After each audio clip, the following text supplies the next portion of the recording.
Welcome to the Gestalt IT Rundown, where each time we meet, we run down the IT news of the week with a variable degree of snarkiness. I'm your host, Stephen Foskett, and joining me today as my co-host, filling in for Mr. Tom Hollingsworth, who is out on location in sunny Las Vegas for Cisco Live, we have Mr. Jeff Dunn. Welcome to the show, Jeff. Hey, it's great to be here, Stephen. Can't wait to dive into these news articles. Well, it's great to have you. We're big fans. Thank you for introducing yourself to us, and I love what you're putting down over there too. We'll give you a chance to talk a little bit about that more in the show. First, though, Jeff, I have to point out today is National VCR Day, and so I just want to remind you to be kind and rewind. Yeah, I don't even know if I have a VCR in my house anymore. Well, if you do, I'll rewind. Yep, you better return those movies because Blockbuster is going to charge you a fee. Yeah.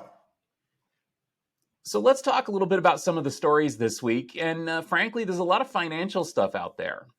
First off, private equity firm Vector Capital has announced its agreement to acquire Riverbed Technology, a familiar name in the world of network performance management, WAN optimization, and more. Given the history of private equity in the IT sector, it's likely that Riverbed will soon be split up, with some product lines acquired by others in hopes of unlocking that mythical beast known as shareholder value. Is this the end of Riverbed as we know it? Well, I think it's interesting whenever a VC firm does come in and take over a technology like Riverbed, right? Riverbed's been around for years now, and it's been the mainstay in WAN optimization.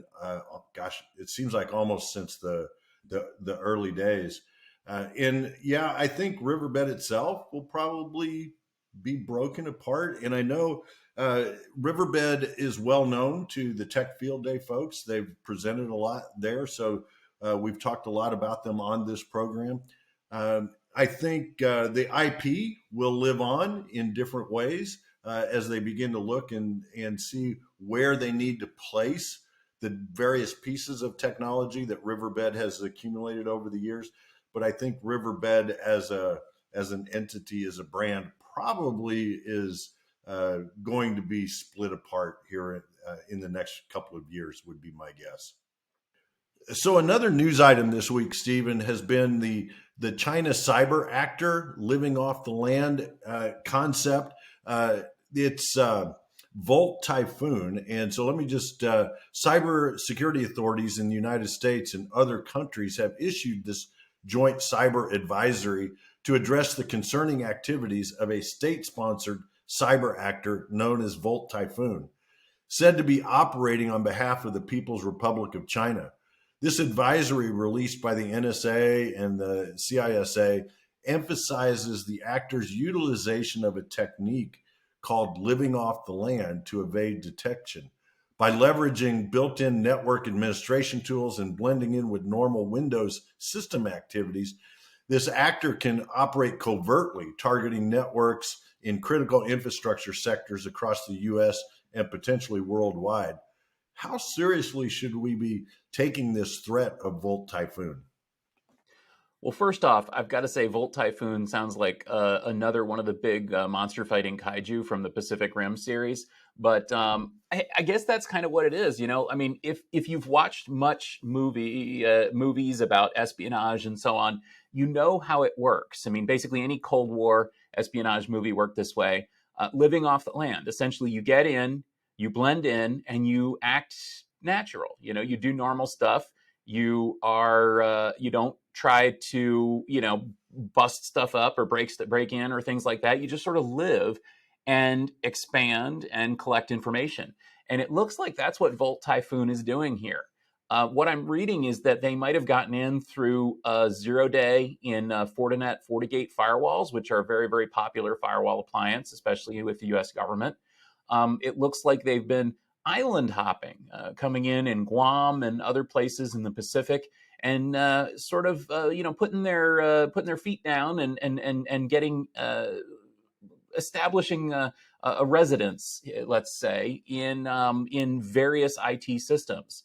I don't want to stretch that metaphor too far, but essentially, once they're in, they're able to sort of blend in and just act as though they're just doing normal activities that normal people do on these systems. At the same time, they're using these tools that, of course, many of us are familiar with when managing systems, NetSH and PowerShell and so on, and basically expanding, taking over more systems, getting acclimated and presence, and being ready. And I think that's the thing that's worrying about Volt Typhoon, is not that it's not the breach itself, but what the potential for this breach is, which is essentially that these threat actors, once they're in there, they can kind of do anything they want. And I will go further and say, does anybody think that this is only in the Pacific Islands, that this is only in Guam? No, I imagine that there's probably a very comfortable residence of basically cyber spies living all over the place in all sorts of different environments, just ready if their nation ever calls on them. So for me, that the story here is sort of worrying about the worry. The other story, of course, is that this was exposed and revealed in a very high profile way by US and international defense officials. In other words, they're saying, yeah, we know there's spies in our systems, and we're going to tell everybody about it. We're going to make a big deal about it. And again, that probably gets more into politics than into IT, but I think it shows how important this threat is. Jeff, NetApp announced a decline in quarterly revenues, down 6% year on year, and a 5.4% decline in profit. The company cited macroeconomic challenges, a slow demand environment, and headwinds from large enterprises as factors for affecting its performance, which is pretty much what companies say in these situations. NetApp's public cloud operations, which are pretty cool, we've seen a lot of that at Field Day, and some of their new product introductions, unfortunately, have not significantly contributed to its fortunes. And it's making the business control costs and be careful about where they're going in terms of profitability. At the same time, Pure Storage experienced a 5% decline in revenues at the same time. And this is the first time Pure has seen a decline in 8 consecutive growth quarters. The decline they attribute to slowed buying activity from enterprises and cloud customers as well, and the uncertain economic situation. Is there trouble in the world of enterprise storage? Well, I think this is interesting on a couple of different levels. I can remember back, gosh, 15 years ago as a CIO having a conversation with one of my vendors and saying, "Hey, what are you going to do when I'm not one of your customers anymore?" And they looked at me like I had 3 heads. And why are you going to a competitor? And it's like, no, I'm going to the cloud. So you've got to reinvent yourself. And I think that's what NetApp is in the middle. Yes, they've done some great things with their cloud storage options, and I know they're really pushing the FSXN. That's hard to say. A lot, which is leading to data-led migration. So you migrate your data first instead of your applications. I'm not sure I still totally understand how that's going to work as they do that. But I think the fact that this is spread across multiple vendors, you mentioned Pure, and there's a couple of others. I think it points more to enterprises are being very cautious with the economic situation right now. They're not investing in huge technology investments. They're just taking it slow. They're kind of waiting to see what happens over the next few months. And I think that's causing a lot of people just to reevaluate their investments. We'll have to see as we come through this year and get further into 24. Does that turn around? Do some of these investments that they've made in other technologies start to paying off the way that we would hope? I'm a fan of NetApp. I think what they've done is very good in the enterprise storage space. I've been associated with them for quite a few years and look forward to them kind of turning this around. And I think one of the things that you mentioned, Stephen, is their stock price actually went up on some of this news. So investors are looking at some of these things as maybe a positive, at least for now. Another thing that I've seen recently is Cisco and their acquisition of Armorblox. Cisco announced its intention to acquire Armorblox, a company that specializes in using large language models, which we've all heard about since the explosion of ChatGPT and others. And they're using this natural language understanding in cybersecurity. This acquisition is a significant step towards their AI-first security cloud strategy. And I know we're going to talk about that a little bit later in the show, as they're emphasizing during Cisco Live this week. By leveraging Armorblox's expertise in predictive and generative AI, Cisco aims to transform the way customers interact with and understand their security control points. We expect this technology will enable better attack prediction, threat detection, and policy enforcement, leading to improved security experiences for customers. What do you think about this, Stephen?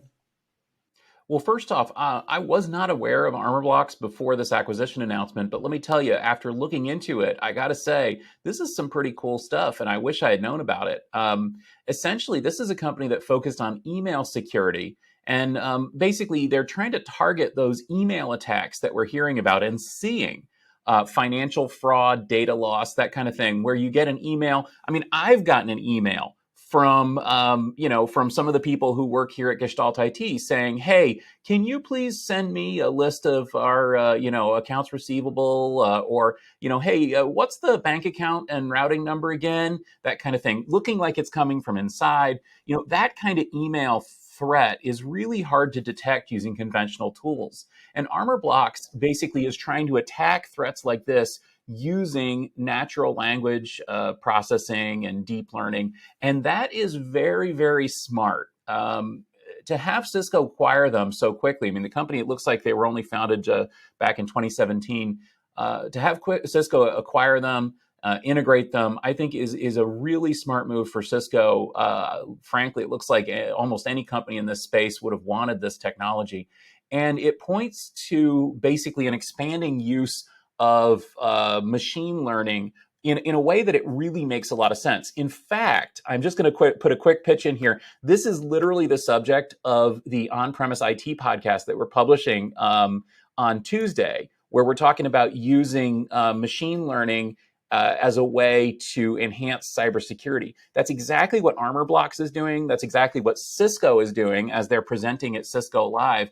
And this acquisition makes just a ton of sense. All I can say is, kudos to the Armorblox team. It looks like you put something together pretty well, something pretty useful. And good call, Cisco, in acquiring it so early and hopefully affordably so that you can spread this technology around. Jeff, Nvidia briefly reached a market value of $1 trillion, joining the elite U.S. club of companies with such valuation. The surge in Nvidia's stock reflected the increasing interest in AI and applications for the company's GPU technology. The company's shares have tripled in less than 8 months, driven by advancements in generative AI and a new market after the crypto collapse. While Nvidia's valuation has surpassed that of its peers, analysts believe that the AI boom indicates that this stock could still be worth more. Nvidia's focus on AI and its dominance in the GPU market and expansion into the data center market contribute to these growth prospects, wouldn't you say? I really am a fanboy of Nvidia. I love what they are doing. And we probably all know the story of they started out GPUs, right? Graphics processors for gaming. And they found other uses for their product and has just exploded. They first came on my radar it's probably been 5 or 6 years ago now, believe it or not, at the Kentucky Derby. I was at a presentation that Nvidia was doing on their AI platform. And what I love that they did there, and they're repeating again, is they created this platform that people could come and use. You didn't have to invest in building out the platform yourself. You could use theirs to experiment with AI. On my podcast, I host the Status Go podcast. It's a podcast focused on technology leaders, CIOs, CTOs. And one of the things that we've been doing this year is exploring trends. One of the trends was metaverse. And I wanted to find out, hey, is this thing real, or is it just what we've been hearing about from from Facebook and other companies. And so I found George Matos. George is one of the senior product managers at Nvidia, creating they call it the Omniverse, but leveraging AI, virtual reality, augmented reality, and bringing those together in real business solutions. That's what I always love about trying to explore this technology is where's the use case? And so George and I really bonded over the architectural and engineering space, because I was CIO for a number of years for a commercial real estate developer. And so imagine blending these things together and providing the ability of a building owner to walk through the lobby of his or her building, before it's even built, and saying, oh, I want to change the tile, or I want to change the lighting, and boom, it's there. And you're there in virtual reality. I think it's fabulous. And I think Nvidia is, I know they went above the 1 trillion and came back down. I think they're going to go right back up again here in the next few weeks.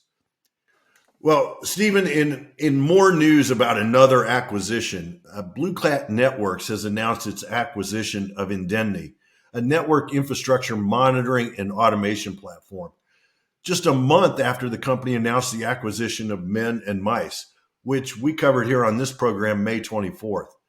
Both acquisitions are designed to bulk up BlueCat's offering beyond DDI, DNS, DHCP, and IP address management, providing customers with improved network resiliency and proactive network health assessment.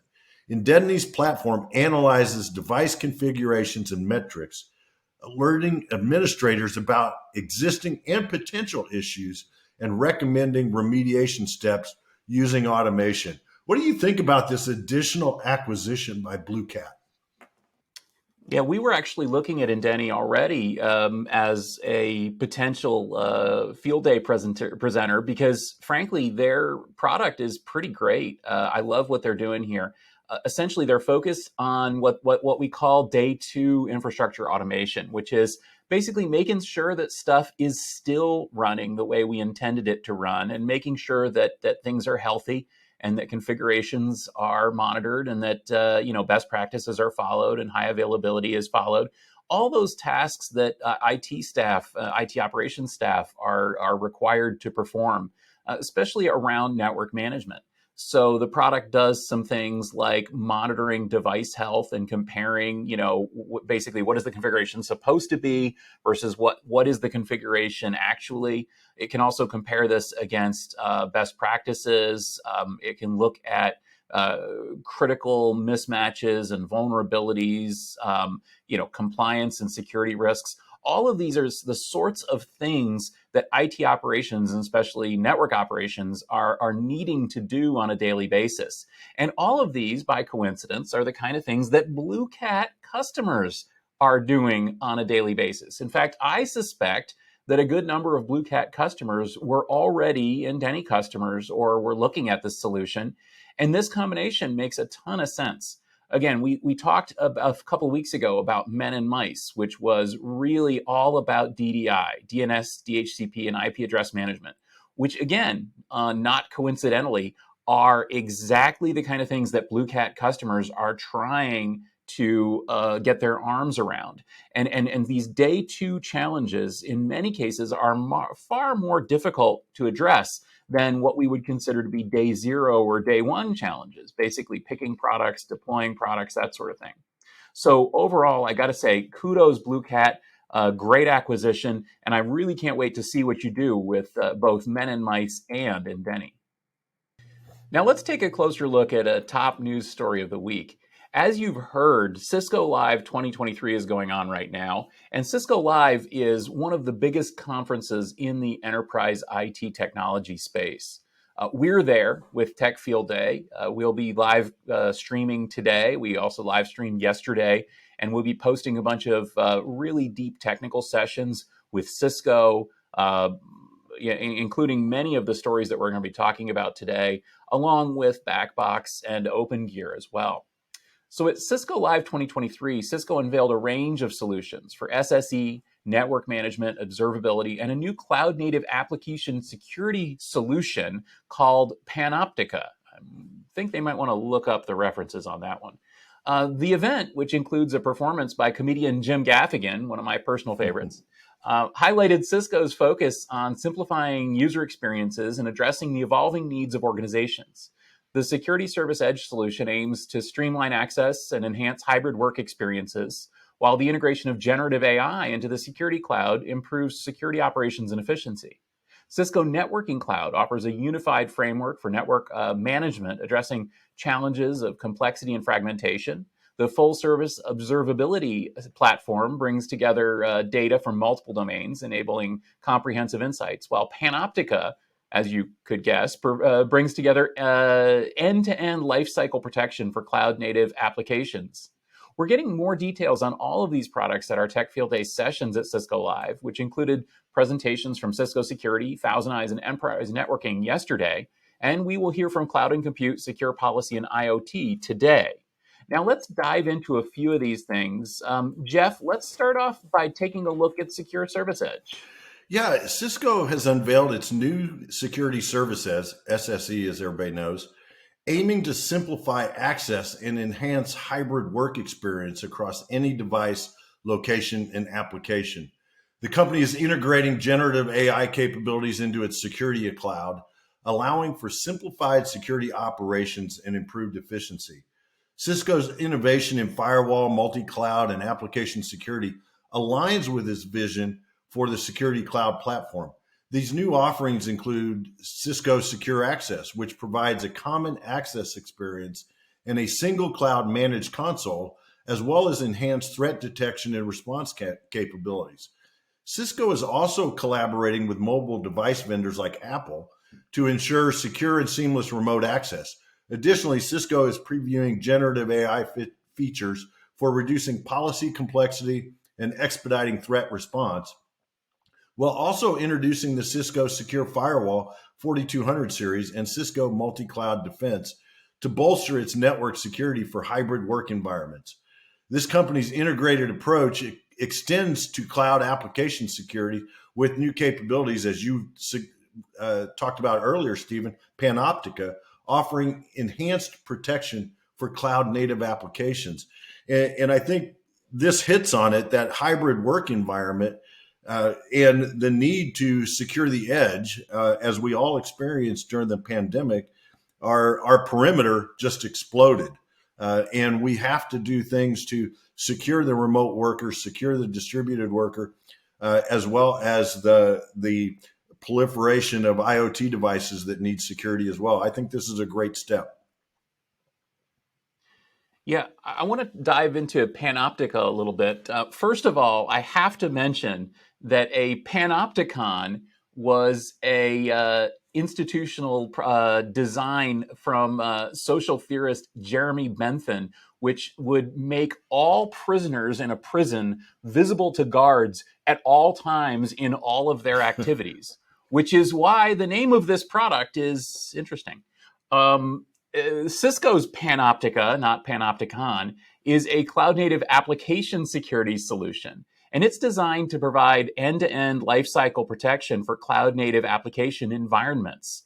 What does it do and how does it do it? Well, it includes code and build protection, an attack path engine for securing modern hybrid cloud applications, and more. It also integrates the security insights for cloud-native observability, for real-time visibility and risk management.